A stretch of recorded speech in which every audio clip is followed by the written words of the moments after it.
Ok, continuamos.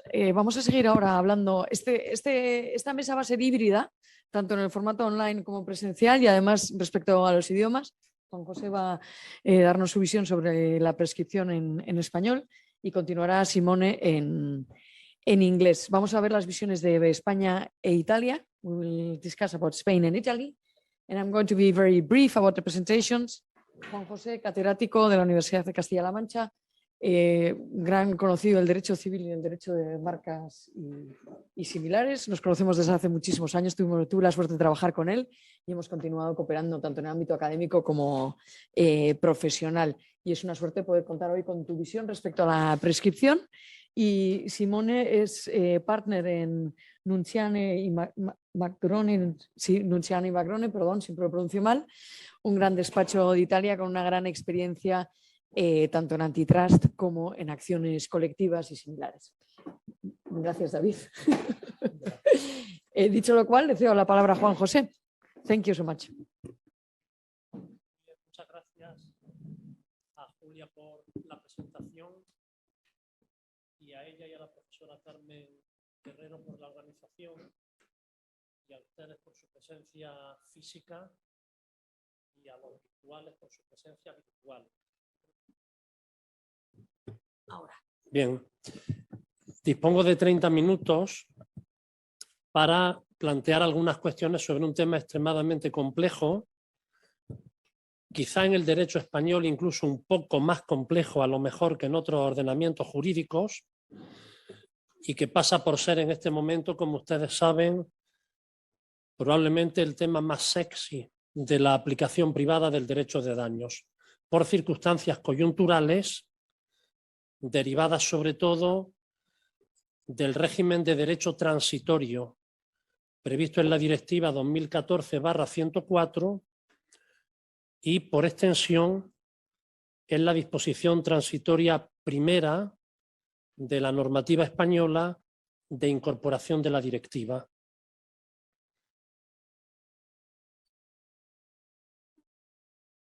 Quiero hacer una precisión inicial y es que a lo largo de mi exposición voy a partir de la premisa de que no puede descartarse a priori la posibilidad de que el resarcimiento de los daños causados por una conducta antitrust pueda ser pedida y obtenida por la víctima del daño mediante el ejercicio de una acción contractual. Es decir, si bien es verdad que la mayor parte, o todas, me da igual incluso si son todas, las ocasiones en las que nuestros tribunales han analizado cuestiones de aplicación privada del derecho de la competencia ha sido como consecuencia del ejercicio de acciones de responsabilidad civil extracontractual, eso no significa o no significa necesariamente que nunca pueda solicitarse la reparación mediante el ejercicio de acciones contractuales.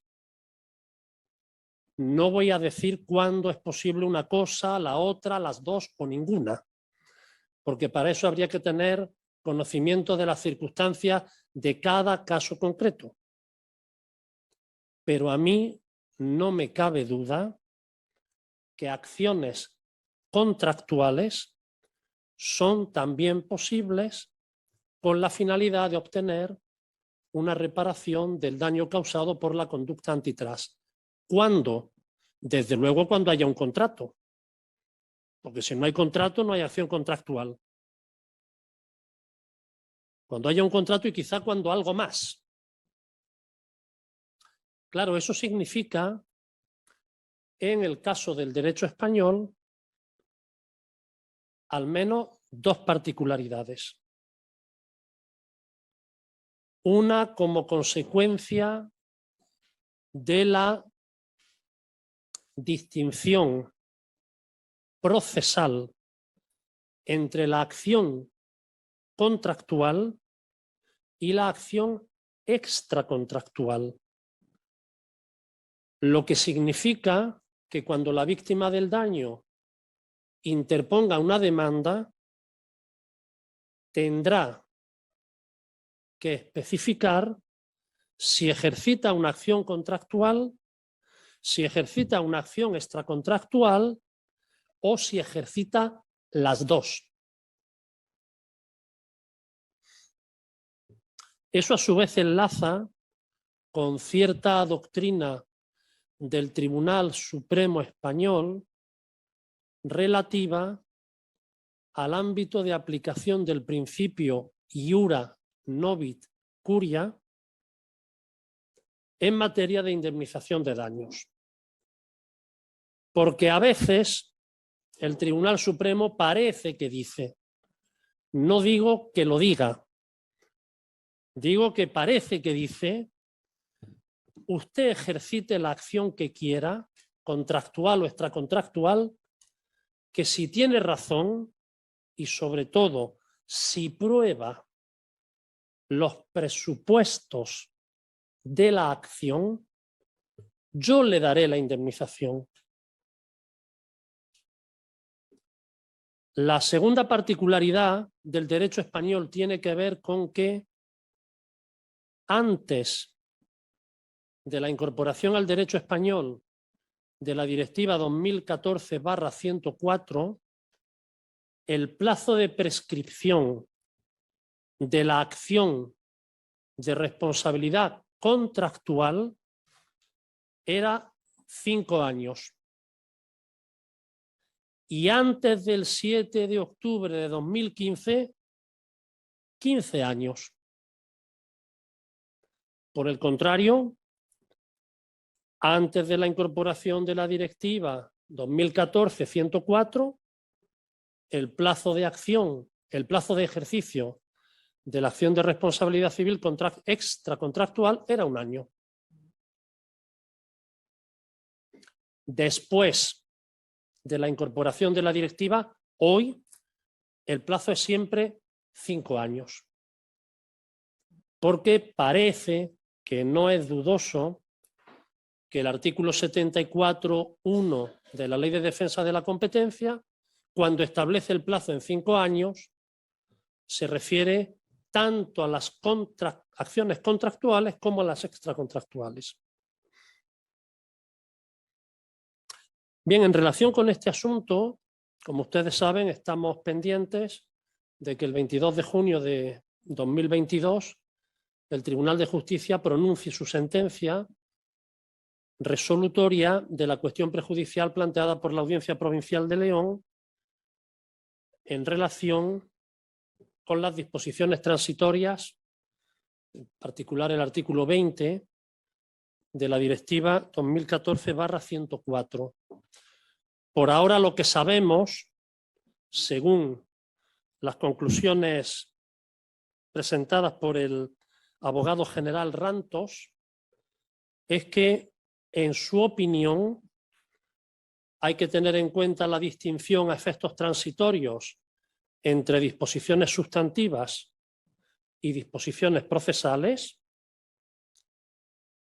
En su opinión, el criterio de distinción entre disposiciones sustantivas y disposiciones procesales es un criterio de distinción de derecho de la Unión, que por tanto no podrá ser modificado por los legisladores nacionales si el Tribunal de Justicia, naturalmente, asume el criterio del abogado general Rantos. Y, en tercer lugar, siempre en opinión del abogado general, las disposiciones o la materia prescripción son disposiciones materiales, no procesales. En mi opinión personal, esas tres afirmaciones son correctas. Y creo que el Tribunal de Justicia, creo que no planteará gran problema para hacerlas propias. Claro, si la prescripción es disposición sustantiva, resulta que no se puede aplicar retroactivamente la nueva normativa introducida en el derecho español implementando la Directiva 2014/104, de tal manera que para los hechos, aquí ya empiezo a utilizar una terminología en la que habría que profundizar,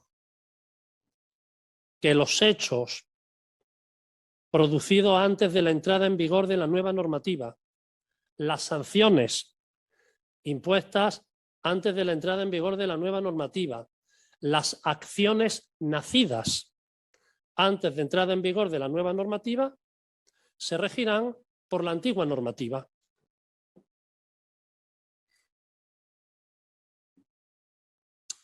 Con todo, el Código Civil español contiene algunas disposiciones que habrá que tomar en cuenta, llegado el caso, si llega,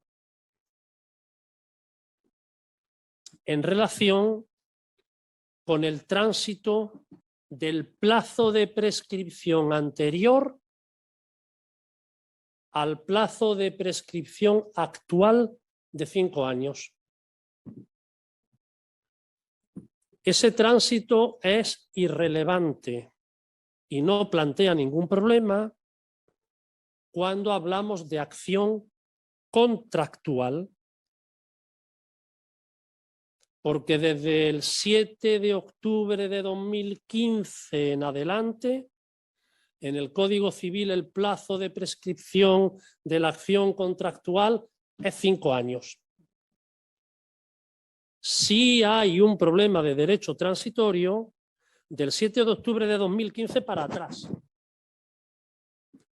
Es decir, el tránsito del plazo de prescripción anterior de 15 años de acciones contractuales antes del 7 de octubre de 2015 al plazo posterior de 5 años de prescripción de acciones contractuales después del 7 de octubre de 2015.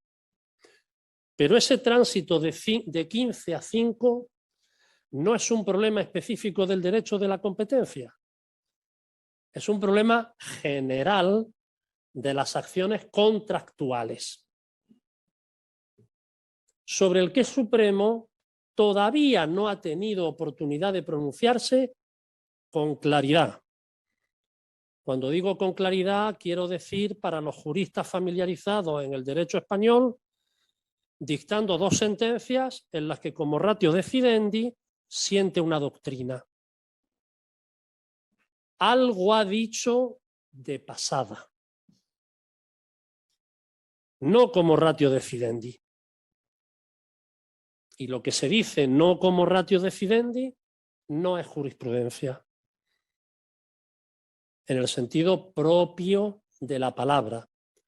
Oiga, es que lo ha dicho el Tribunal Supremo. Sí, el Tribunal Supremo dice muchas cosas, pero no todas son jurisprudencia. El problema que se plantea específicamente en el derecho de la competencia, en el tránsito del derecho anterior al derecho posterior, se cifra a mi modo de ver exclusivamente en el siguiente elemento. Antes de la incorporación de la directiva, el plazo de ejercicio de las acciones de responsabilidad civil extracontractual era 1 año. Después de la entrada en vigor de la directiva son 5 años. El supuesto crítico, a lo mejor hay otros. Uno de los supuestos críticos sería el siguiente. Acción nacida antes de la entrada en vigor del nuevo régimen, sin que, sin embargo, a la entrada en vigor del nuevo régimen haya transcurrido un año. Es decir, acción nacida bajo el anterior régimen legal, no prescrita a la entrada en vigor del nuevo régimen legal. Hablo de acción extracontractual. ¿Puede suponer la entrada en vigor del nuevo régimen legal que el plazo anterior de un año pasa a ser, después del nuevo régimen legal, de 5 años?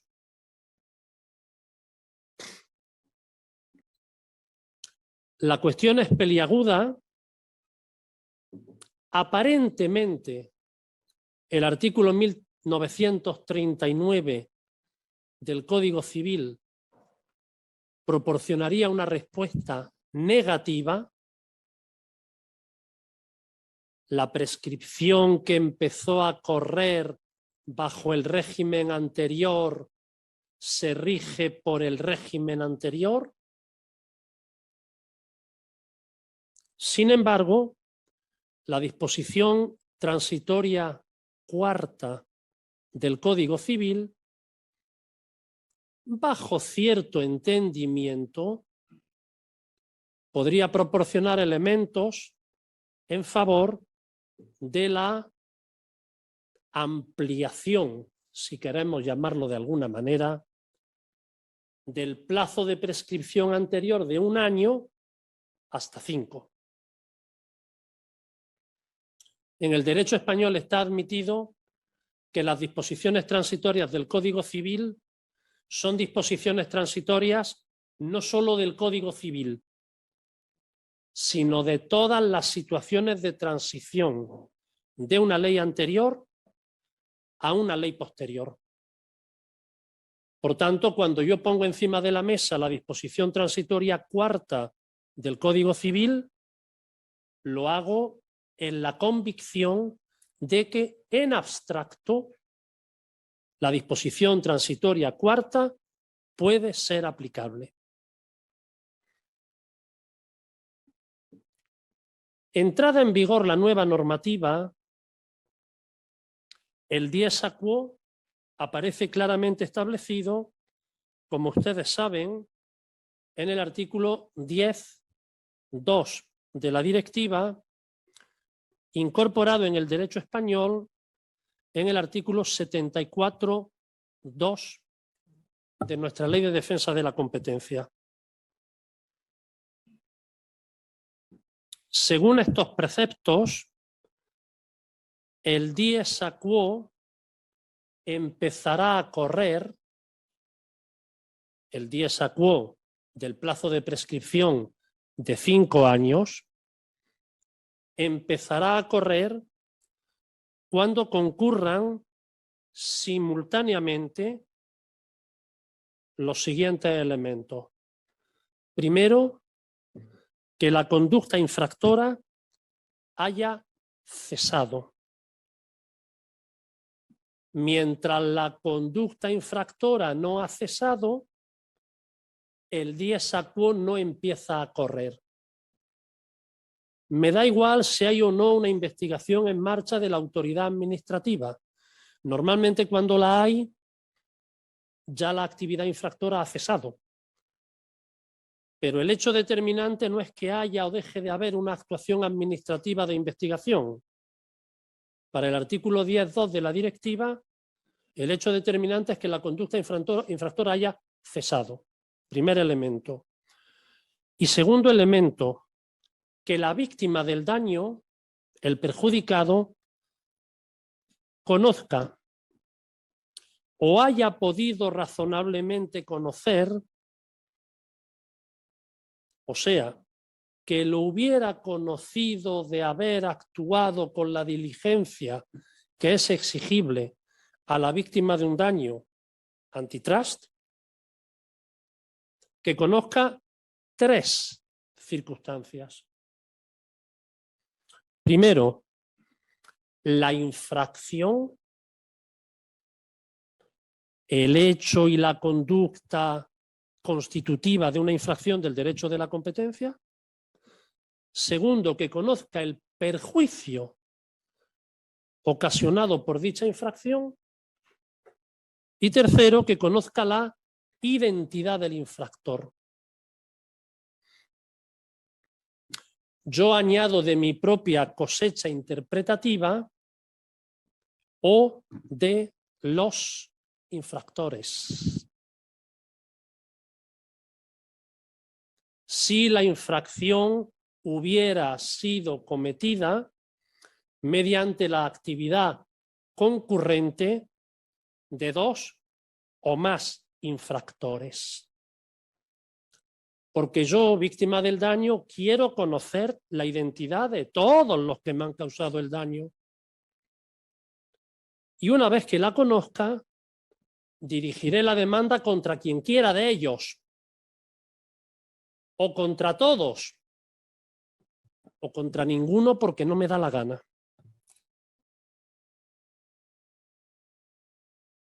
Pero si hay una pluralidad de infractores,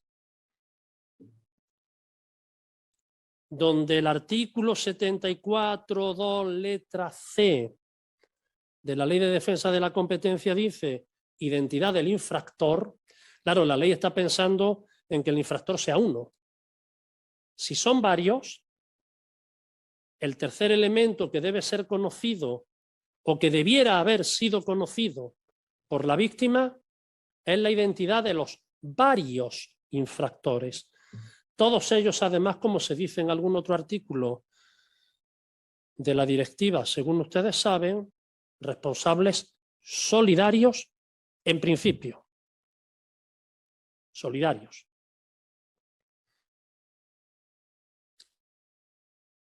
Claro, la función de la regla que establece un dies a quo es contribuir y satisfacer la necesidad de seguridad jurídica.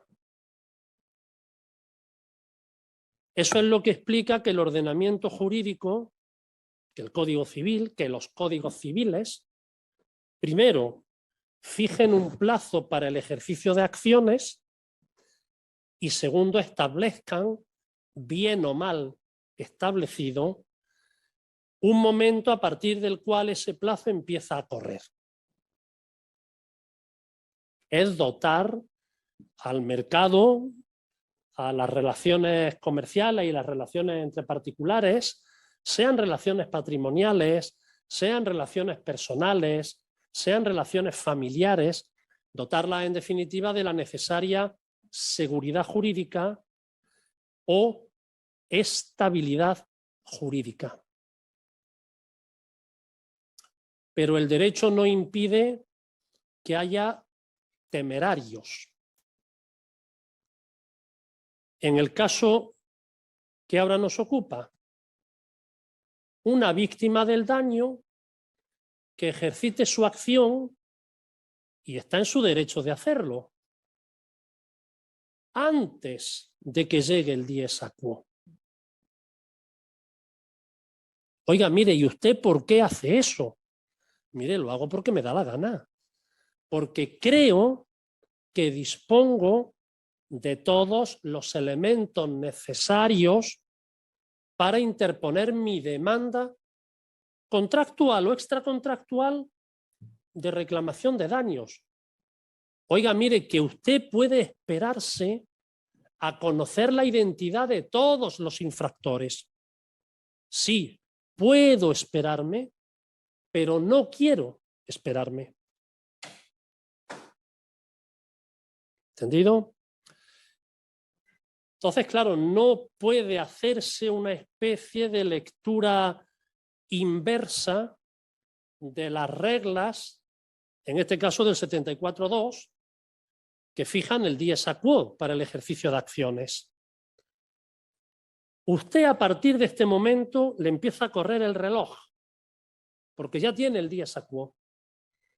Y como pasen 5 años y no haya interrupción o suspensión, usted interpondrá la acción fuera de plazo.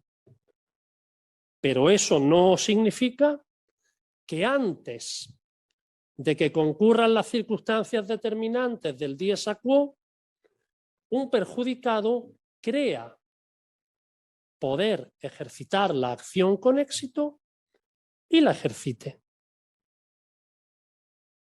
Luego a lo mejor pierde el pleito. Es su problema. Su acción fue prematura. Su abogado se equivocó o lo aconsejó mal.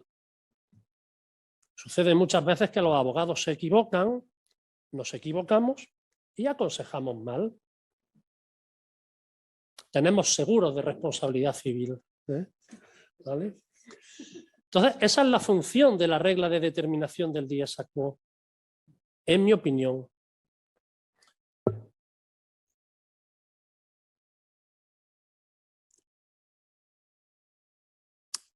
Voy terminando con una reflexión un poco, digamos, pro futuro, pero también que me parece muy presente y que yo creo que, al menos en el caso del derecho español, es uno de los elementos del debate que ya está o que va a estar pronto. Nuestro derecho de la prescripción extracontractual, en el que, como he indicado con anterioridad, el plazo de ejercicio de la acción es de 1 año, ha provocado construcciones jurisprudenciales del Tribunal Supremo que han tratado por todos los medios de retrasar el dies a quo. Desde hace mucho tiempo existen los juristas españoles, en la academia, en la Universidad Española, la firme convicción de que nuestro plazo de 1 año del artículo 1968 primero del Código Civil es un plazo manifiestamente breve y en muchas ocasiones insuficiente para el ejercicio razonable y con todos los elementos de los que un demandante debe disponer, un plazo insuficiente, repito, para el ejercicio de la acción de responsabilidad civil extracontractual. En el derecho civil especial de Cataluña, el plazo para el ejercicio de las acciones de responsabilidad civil extracontractual es 3 años. Y en algunas propuestas académicas de reforma del Código Civil, como la propuesta de Código Civil elaborada por la Asociación de Profesores de Derecho Civil, el plazo propuesto para el ejercicio de las acciones de responsabilidad civil extracontractual es de 3 años, que es un plazo bastante homologado en otros países de la Unión. Como quiera que eso es simplemente de lege ferenda, el Tribunal Supremo tiene construida una selvática superestructura de criterios jurisprudenciales, a veces difíciles de entender o de coordinar entre sí, para determinar el dies a quo del ejercicio del cómputo, de la acción de 1 año. Por ejemplo, el Tribunal Supremo tiene establecido, sobre todo, eso sí, para los daños corporales, que el perjudicado no soporta dies a quo mientras no tenga un conocimiento pleno y total del daño sufrido.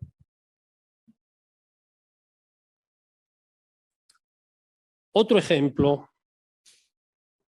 una muy discutible sentencia del Tribunal Supremo, la 602/2021 de 14 de septiembre, en un pleito de daños por la construcción de viviendas que tienen un régimen muy particular, ha admitido esta sentencia que el dies a quo no empieza a correr mientras el perjudicado no cuenta con un dictamen pericial que identifique el daño en su totalidad. Este criterio, abstractamente considerado, es una barbaridad.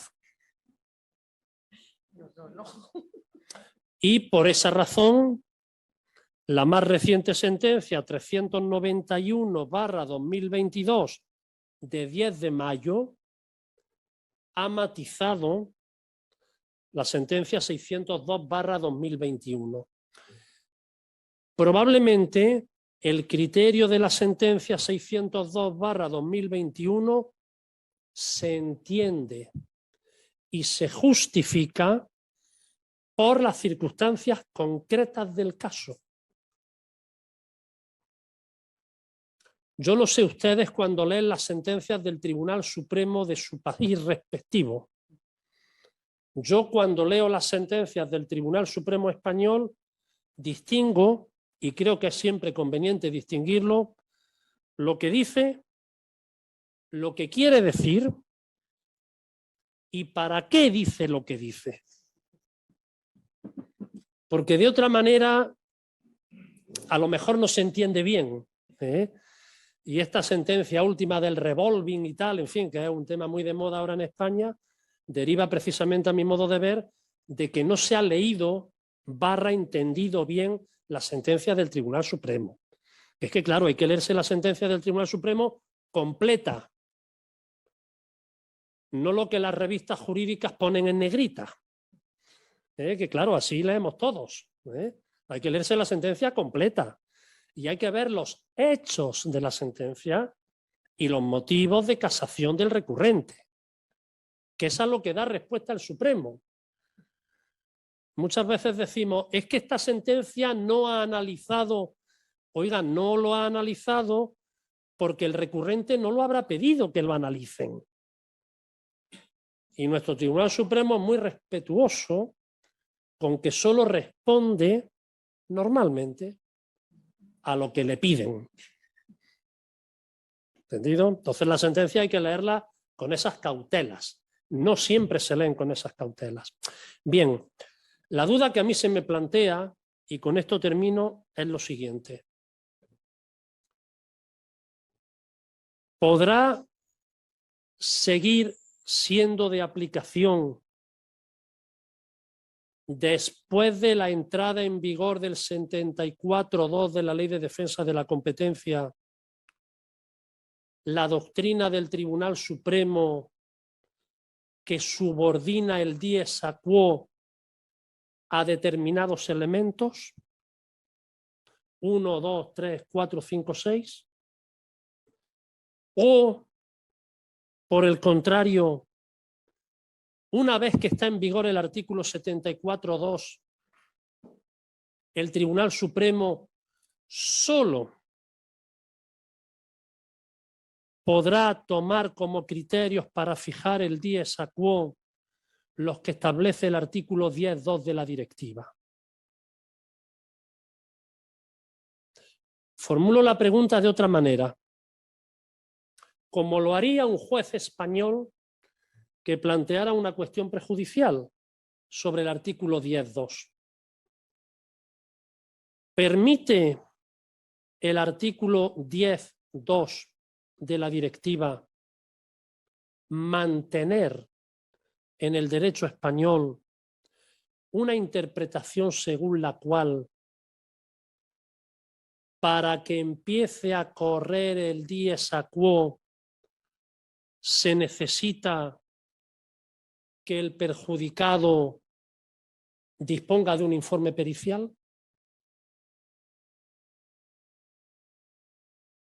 ¿O el perjudicado conozca en su totalidad toda la magnitud del daño causado? Fíjense que se tratarían de dos elementos, el primero más que el segundo, lo aclaro a continuación. En el segundo hay trampa. Se trata de dos elementos que el artículo 10.2 de la directiva no señala como elementos que el perjudicado tiene que conocer para que empiece a correr el dies a quo, pero que son, sin embargo, elementos que, según nuestra jurisprudencia, el perjudicado tiene que conocer.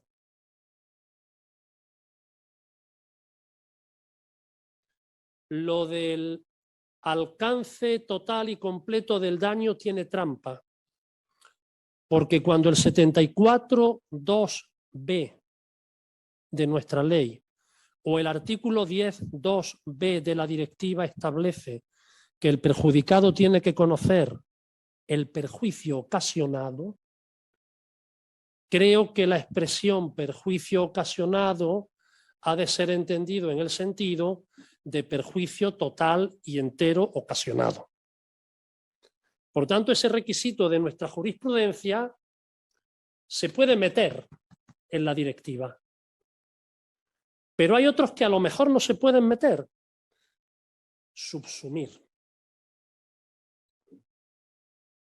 Respecto de esos que no se pueden subsumir y que nuestro Tribunal Supremo ha establecido para una mayor garantía de la víctima, resulta que ahora ya no van a ser aplicables porque el artículo, o exigibles porque el artículo 10.2 de la directiva ya no los recoge. ¿O permite el artículo 10.2 de la directiva que los tribunales o las leyes nacionales introduzcan otros requisitos o elementos? Yo creo que no lo permite. Yo creo que no lo permite. Y que aquí, como en otros ámbitos de la directiva 2014/104, se impone una interpretación autónoma de derechos de la Unión. Mire usted, estos son los requisitos y estos son. Oiga, es que este requisito de mi Tribunal Supremo se me queda fuera.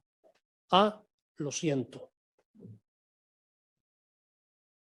Claro, el lo siento va a significar la paradoja de que la directiva podría llegar a suponer en alguna circunstancia una menor protección de los perjudicados en relación con la que tenían bajo la caótica jurisprudencia del Tribunal Supremo. Es claro que en otros Estados miembros los perjudicados saldrán ganando, pero a lo mejor en España los perjudicados puede que salgan o que hayan salido ya perdiendo. Nada más, muchas gracias por su atención.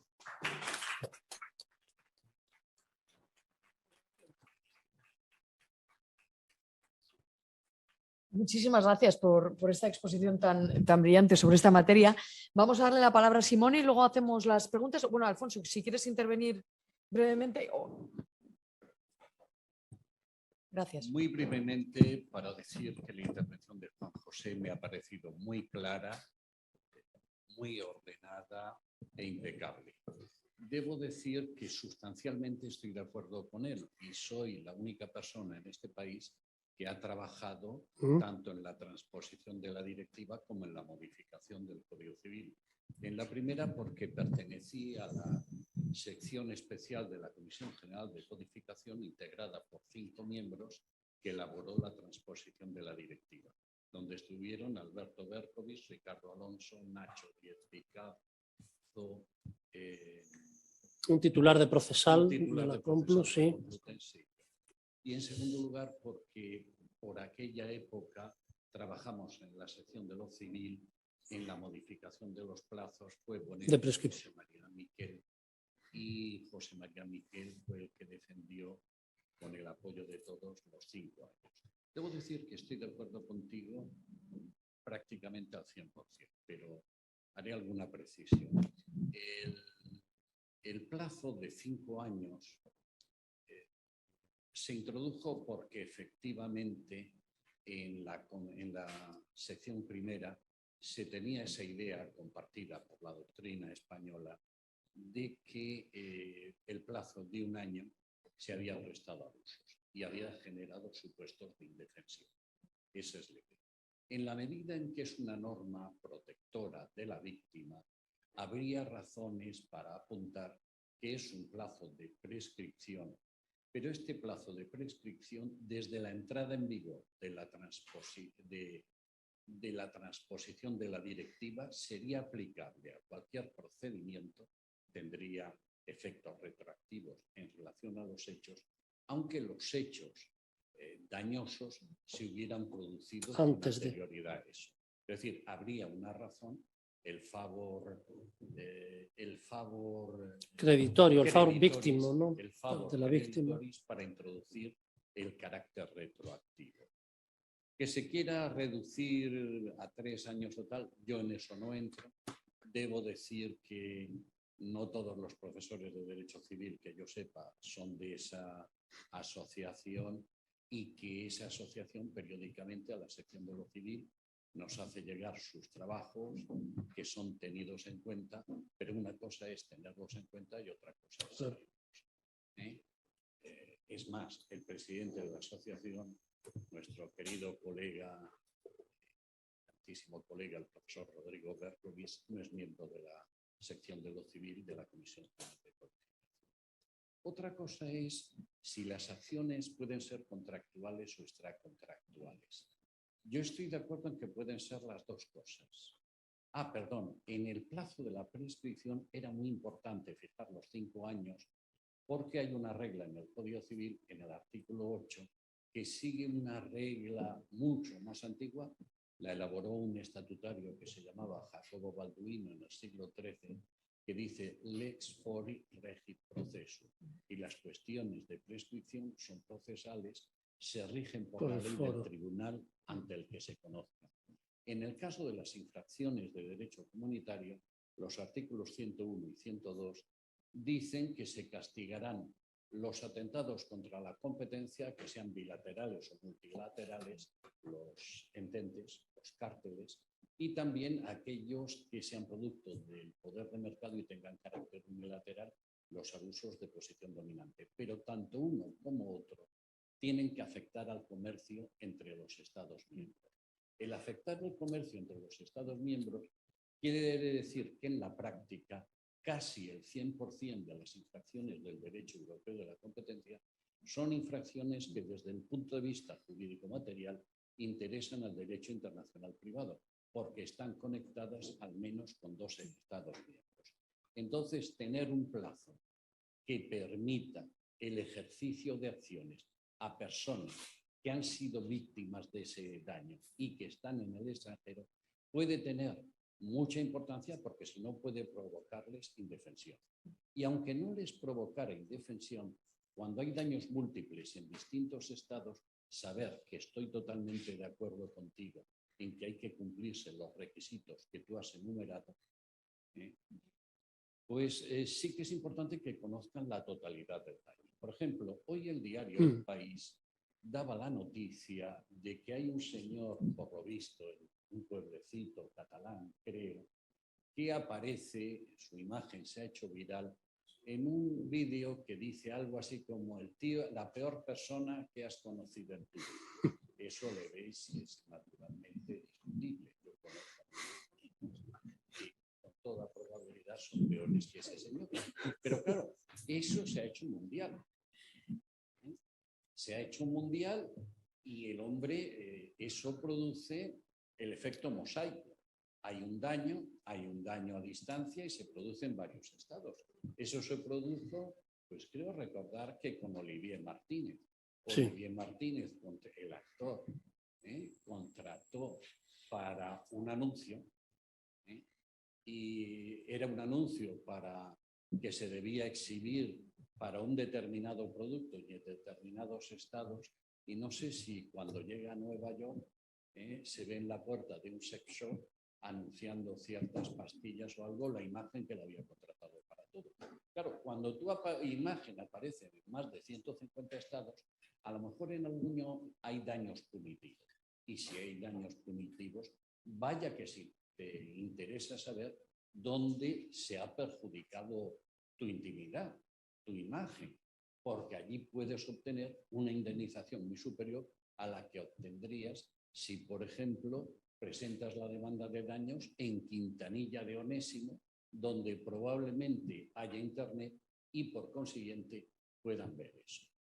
¿Entendido? En cuanto al tema de contractuales y extracontractuales, pues es cierto que puede haber daños contractuales y extracontractuales, pero yo creo que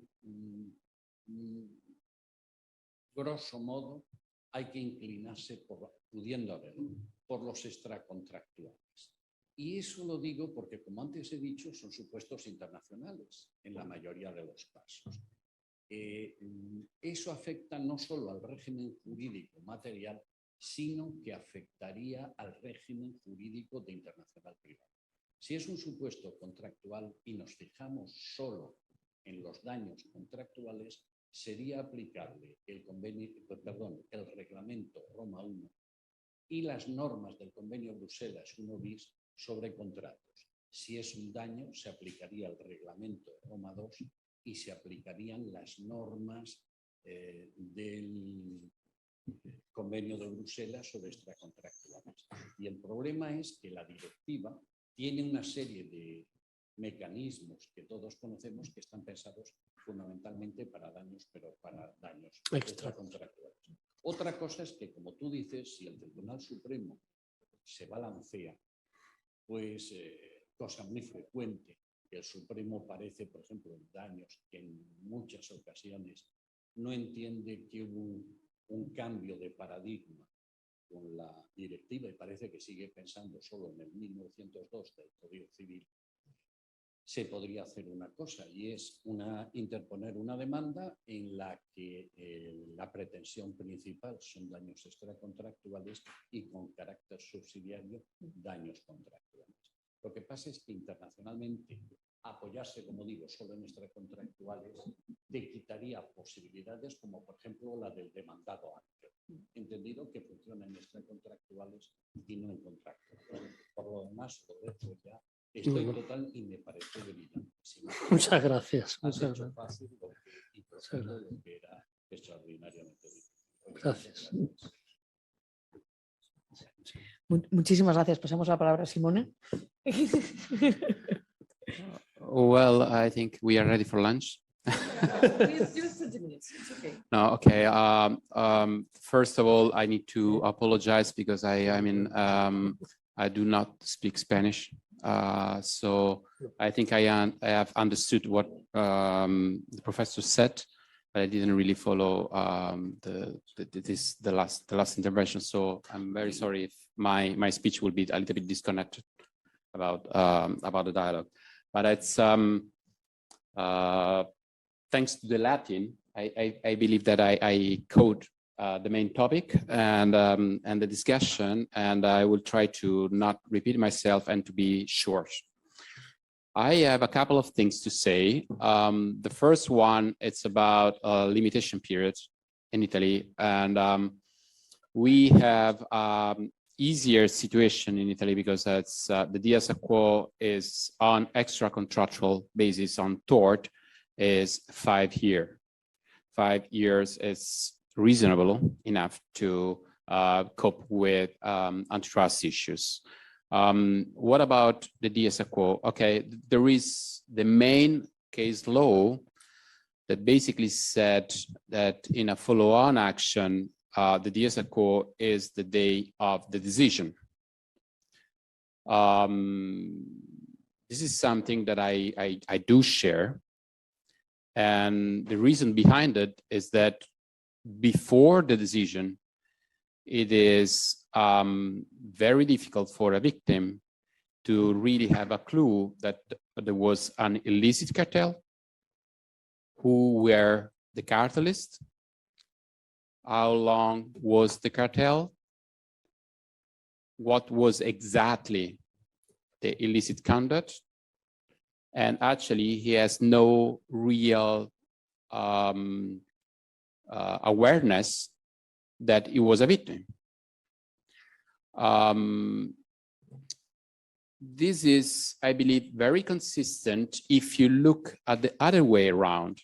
What if a potential victim sue before a decision of a national competition authority based, for example, on an opening of the investigation or about a statement of objection? I would tend to believe that he will be reckless litigation, that means an aggressive litigation, with unmeritorious litigation. So it would be also face the risk to pay extra legal costs to the defendants because the base are not facts. It's just hypothesis. Because when an investigation is open, even if there is an official statement about the opening of the investigation, it is an hypothesis. So it's not something that the authority is certain. It is fair to say, though, that there is case law in Italy that basically said that the dies ad quo is since the opening of the investigation, and also the statement of objection. But I believe that this kind of interpretation must be interpreted strictly, and it must be understood the background. And the background is that this case law stems from telecom sector, and the plaintiff, the claimant, was also someone who denounced the illegal behavior for the dominant country before the authority. To put it simply, it was a telecom operator that filed a complaint before the National Competition Authority. So he was the originator of the investigation, and he was part of the investigation. And he supported the authority in his investigation. And then he attended the final decision to follow the action, the private action. So in that particular case, case law says that given that you were, let's say, aware of the litigation because you trigger it, you gave essential support to the authority to prove it, you were aware of the facts even before, so you should not have waited until the end of the investigation. But I believe that outside of these special boxes, the dies ad quo, it must be the day when the decision is issued, because otherwise it will be a reckless litigation, very aggressive, temeraries, and you can be forced to pay a double legal expenses because of aggressive litigation. Then I want to try to had a little bit of debate of try to have a link with the professor, and I would like to give you a different line of interpretation between contractual and extra-contractual.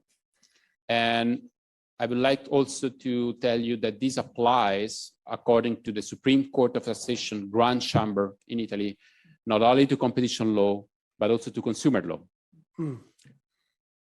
And it's about the fact that we all agree that the main action is extra-contractual, is tort. And then you have a limitation period. But what about victims? It goes without saying that it is hardly to imagine that the victims does not have an agreement or a contractual relationship, because basically he bought stuff, the widget, the cartelized widget. If there is this contractual relationship, basically you pay an overprice also because your contractual relationship. And if you have a contractual relationship, not only you have damages, but you have also Article 101.2 that basically said that everything that is related to an anti-competitive agreement is null, is void. So, and what is the concept of nullity in EU law? Well, we have an answer for that, because the ECJ in Société des Ventes de Ciment basically said that nullity, according to 101.2, is something that it must be interpreted according to national law. So we have in Italy law that mirrors the idea of nullity and the concept of nullity exactly like 101.2. So the idea is that the contractual relationship downstream, not the horizontal one, the cartel, but the contractual relationship downstream is null in the part of the overprice, because it's in contrary to an imperative law that protects economic public order. And if you look from the perspective of nullity, as you may say, I mean, we are all Romans, nullity, there is no time prescription limit. It's not statutory limitation. And you do not even have the duty to ask for the judge, because it's up for the judge, Iuris Novet Curia, to say that this part is nullity. Then there is another point, is that in our code, civil code in the 18th centuries, that comes directly from the Romans, there were not the concept of partial nullity. And the same is true for the Code Civil. It comes from the Napoleon Code. But thanks to the Germans, we have an article in our civil law, in our civil code, yeah, that is 1419, that basically foresees partial nullity. Partial nullity, it is a clause that is null because it's in contrast with, for example, public order, economic public order, constitutional law of freedom enterprise, and it does not involve the nullity of the entire agreement, because the party would have entered in that agreement even without that clause. So it's just to carve out the clause, the nullity of this clause, but the agreement stands as it is. So, and if you believe that this angle can be pursued about nullity, then you have the right to recover the undue payment, because there is no cause about it. There is no cause, because the overprice was caused by something that is illicit, a cartel. And you get rid of the limitation period. So I would say that if Simone would argue that, it would be interesting, but also not very, solid. But actually, but actually it's the Supreme Court that said it. The Supreme Court of Cassation that said it in a very recent judgment of 2021. And it goes without saying that from a civil perspective, I mean, I'm in Spain, so we understand each other. You can claim on damages according to extracontractual tort, but you can also claim as a subsequent or alternative complementary action something like the nullity, partial nullity of that part of the clause about the price that comes from an illicit behavior, the overprice. And you may claim the recovery of undue payment. So it's not about damages, but it's about the recovery of undue payment. What is the consequence of that? One of the consequences is that you have the right to recover, and you have the right to recover the value of it. So the entire interest of it. And given that it has a violation of bona fide, so you are in bad faith, you can also claim extra interest because it's a violation of a contractual relationship. And we have a special law that let's say add 8% more on the interest because of this penalty, because of this fault. So I believe that if we want to build consistently claim, you do not only have to think about tort, extracontractual tort, and damages, but you also have to think about antitrust violation that is not only horizontal, but also vertical within the agreements that actually implement the cartel and the price. And if you think on that way, then the nullity of the overprice of the clause of the price, and particularly about the overprice, is not subject to limitation period. I don't know if it was clear. Sí. Finish.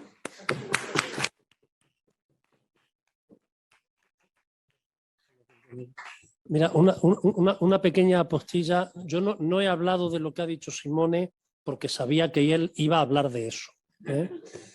Pero lo que él ha contado vale, salvo un pequeño matiz, enteramente para el derecho español. En el derecho español tenemos un artículo que es el artículo 6.3 del Código Civil, que sanciona con la nulidad de pleno derecho los actos, contratos, negocios contrarios a normas imperativas. Bajo el concepto de normas imperativas está incluido sin duda el derecho antitrust. Y el Tribunal Supremo ha declarado en multitud de ocasiones la nulidad radical de contratos antitrust por falta de objeto o por objeto ilícito.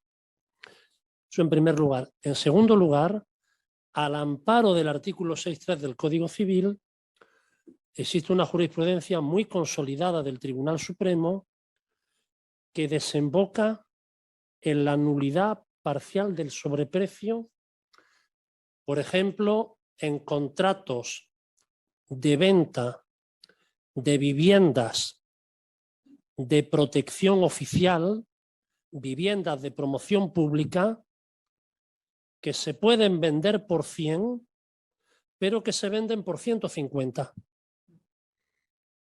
En aplicación del 6.3, el Código Civil declara la nulidad del sobreprecio. Y en tercer lugar, Simone, que sería la diferencia, si te he entendido bien, entre el derecho español y el derecho italiano, entre nosotros, la acción declarativa de nulidad es imprescriptible, pero la acción restitutoria derivada de la nulidad prescribe en el plazo señalado para la prescripción de acciones contractuales, 5 años. Entonces, ese matiz 10 years. no sé si existe 10 en years, Italia. 10 O years. sea, la declarativa no Ah, prescribe, pero la restitutoria del sobreprecio prescribe.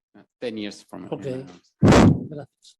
Vamos, hay Luis un lo montón de había pedido, preguntas. sí. Si os parece bien, empezamos con Luis, que no ha dicho nada hasta ahora, y luego pues, Alfonso, La pidió Patricia, antes, Luis la pidió Miguel, también. y nos podemos ir también a comer, que tenemos Sí. el cóctel esperando. Eso, by the way, lo digo por delante, ¿vale? Bueno, voy a hablar en castellano, que es el latín que hablaban los vascos.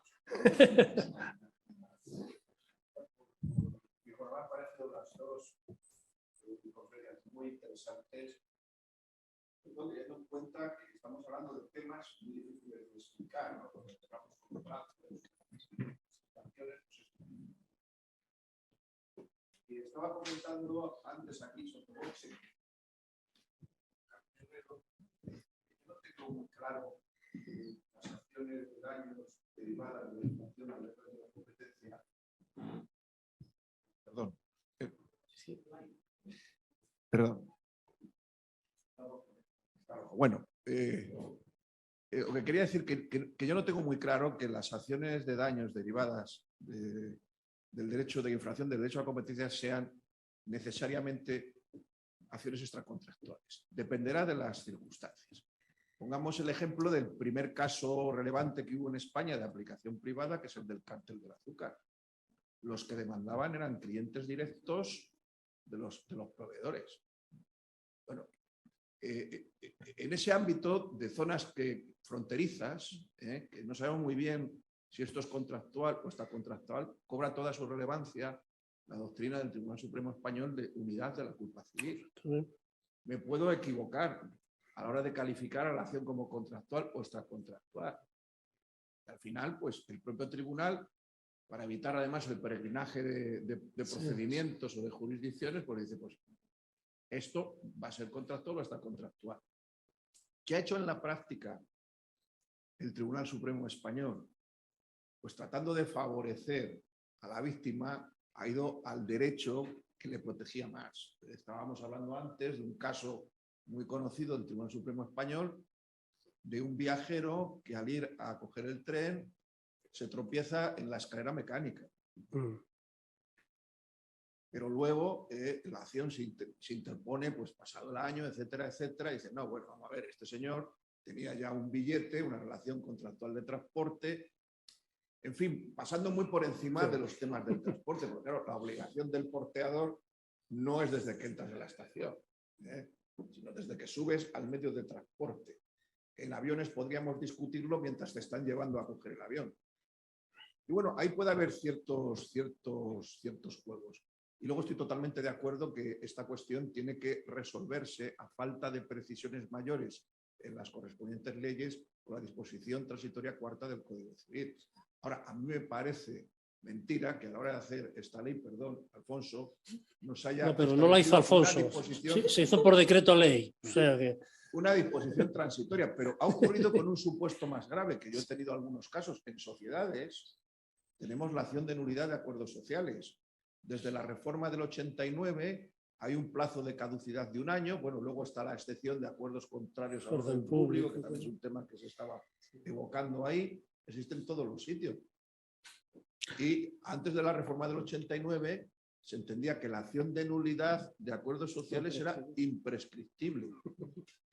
A mí me ha ocurrido, como abogado, he tenido que defender un asunto que se estaban impugnando acuerdos de hace 35 años.